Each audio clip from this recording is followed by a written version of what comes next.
And we collect information on a regular basis all the time. And we are driven by data. You know, we are intelligence-led in the decisions we make. There's something in the security sector we call a threat profile.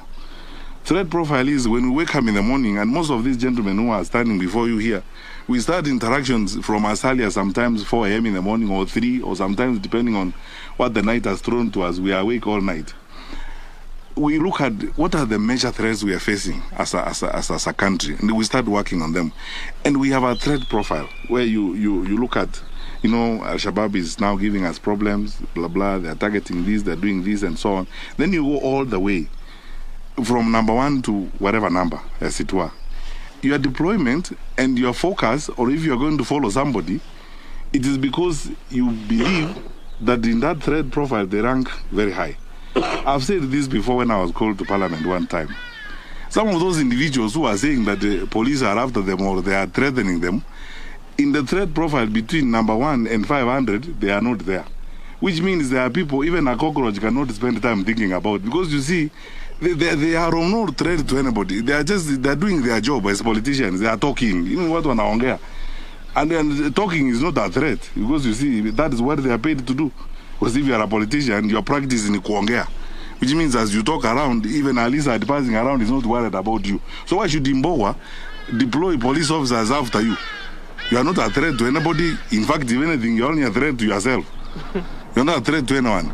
That's why I don't understand who those people are who are claiming that their lives are in danger. But anyway, the truth of the matter, and many of them,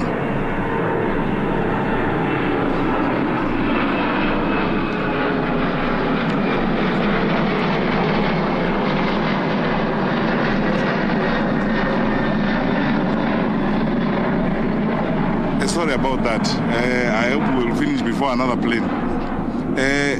So those who are making those claims, some of these sympathy-seeking or sympathy-craving, you know, publicity stunts about, oh, my life is in danger and so on, police are after me, and these gentlemen have better things to do. And as I told you, if they have to go to look at somebody, they look at the threat profile. Where do you feature? If between number 1 and 600, you don't feature, why would a senior police officer like, you know, Tiombo spend time on you, honestly, and deploy police to look after you? You are not a threat to anybody. You are not a threat to, you are not a threat to anybody. If anything, you are a threat to yourself. So why would we now say you put police officers behind you and so on? So people keep making all these silly claims around. But anyway, anytime anybody has come up and said, I have a problem, and genuinely there is a problem, the Inspector General has always deployed. In fact, even this morning I was meeting some observers who are asking me, oh, you know, there are political leaders who are saying they need more security. Anyone who has walked up to the Inspector General Police or any of his structures and requested for additional security will get it. And let me repeat it here again today. Wherever you are, Mr. So-and-so, Madam So-and-so, wherever you are, if you feel that you actually need more protection and more security, please walk straight to the police station next to you, talk to the OCS there and report the matter, or look for your sub-county police commander or your county commander, whoever you will meet. We will give you security that you need. It is your right. We will not be doing you a favor. It is your right, and it's our duty to make sure that you are safe. But these other claims that people are making, as I told you, when you look at the threat profile and you discover the person who's claiming that, oh, his life is in danger and we have deployed police vehicles to follow him around, you discover it's somebody who, as I've told you, even a cockroach will not bother to think about for a second time. Hapa naitwa Boni kutoka RUTO TV. Ningependa kujua shughuli ya upelelezi ya wale majamaa walishikwa kule Eldoret, kama unasambaza vikatazi vya uoga imefikia wapi? Alafu nyingine kusema kwamba serikali ifanye mambo kwa giza. Lakini kwangu hivi ni kuna giza pale. Kuna wale majamaa wa Venezuela walishikwa, alafu ajeka akaongea na waandishi wa habari akasema kwamba shughuli imesuluhishwa na mambo yamekuwa sawa sawa. So sijui ili suluhisho vipi? Napenda kujua. Alafu la mwisho kuna DPP nyumba yake imevunjwa vya asubuhi, na inasemekana kwamba ni kwa sababu alikuwa ametoa alikuwa ameelekeza kwamba Junet na kina Joe wachunguzwe kwa ile video ya naibu wa rais. Sijui ni hali ya kuonea mabibi. Unajua sasa, now that is where we part ways, because you know security matters, you cannot subject them to propaganda, you know, and gossip and all those kinds of things. First of all, as a rule of thumb, I tell you, my brothers and sisters, you know this for a fact. You also want a responsible Minister of Interior in your country. When investigations are going on, as a rule of thumb, and our DCI is here, we have agreed in the security sector. We don't run sideline commentaries when investigations are going on, because then we interfere with the work of the officers who are, doing the investigations. The matter of the rivulets, some investigations are going on. We've already taken some people to court, and we are continuing to look for more information so that we get to the very bottom of the matter. But the process of punishment has begun. We will present the information we have, and our officers will present the information they have, and then the courts will decide who is right and who is wrong. And I don't want to comment more about that. On the matter of the Venezuelans, these are two independent institutions.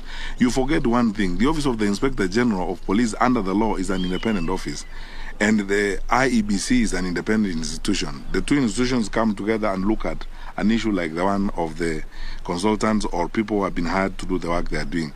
In their wisdom, they take a decision, and all the issues involved have been explained and sorted out. And they agree that we have now explained all the gray areas on this matter. We are on the same page. Let us move forward. And they decide responsibly, I believe as responsible people, that let us not engage in press commentaries that are going to affect the conduct of the general elections. Why would we want to go back to them again and tell them, okay, so what happened? How many cups of tea did you take during that meeting?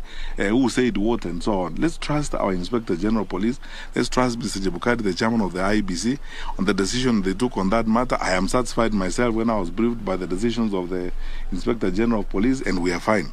And then he has briefed us on the conversations he had with the IEBC on the matter. We are satisfied completely with how they resolved the matter, and we believe that is the responsible way of managing these affairs. Let us proceed now to another matter.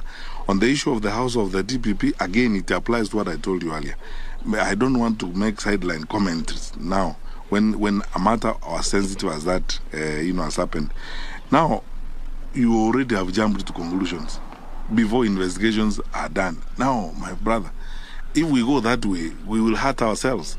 Let us always be focused. When something has happened, we have competent officers, we have competent teams. They come up, they investigate the matter, wanachunguza, wanatafuta ukweli mahali huko. Kama kuna ushahidi wa kutosha, mambo fulani yamefanyika, wahusika wanapatikana, alafu wanapelekwa kotini. Tunataka kufuata sheria na tunataka kuishi kisheria vile tunatakiwa kuishi. Sawa? One last question perhaps. Oh. Bwana Waziri, I'm Bruhan Makom from Petrol. You're on record telling chiefs that they must follow the direction that the president has given, and you've also been publicly campaigning for Odinga. Don't you think, as a high-ranking official, don't you think this amounts to pressuring officials to pick a side? No, I will explain, and those are two different issues, and thank you for asking me the question.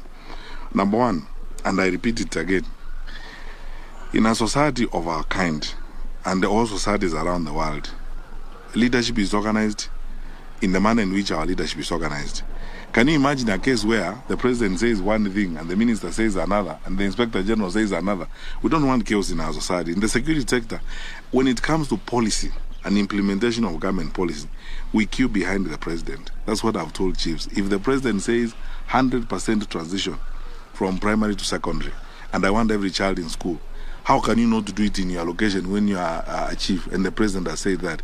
If the president has committed himself, even at the UN, on goals that we must meet on this FGM thing, how can you tell me as a chief that you're not going to go around the villages to fight FGM, because that is what the president has said and that is what national government has committed itself to? So this is what we must do, and I will repeat it again. Now and any time in my life, even when I am not Minister for Interior, I would wish that the next Minister of Interior also lives that way. Organizes the national government infrastructure to queue behind the president and national policy. That is how we manage the country.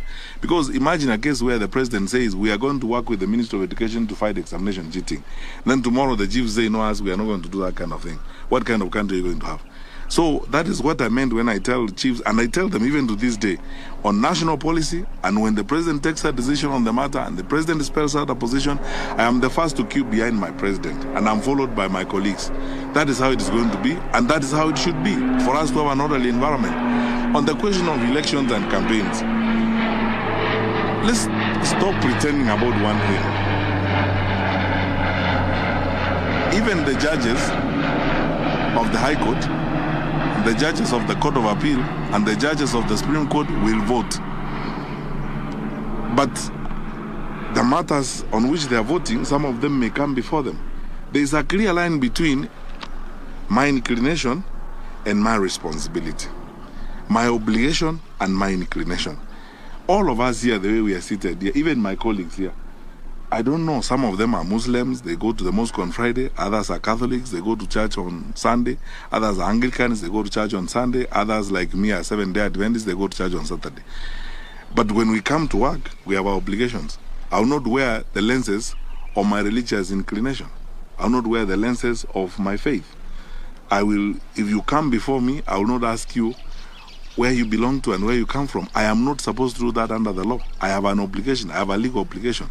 So there must be a line drawn between legal obligations and personal inclinations.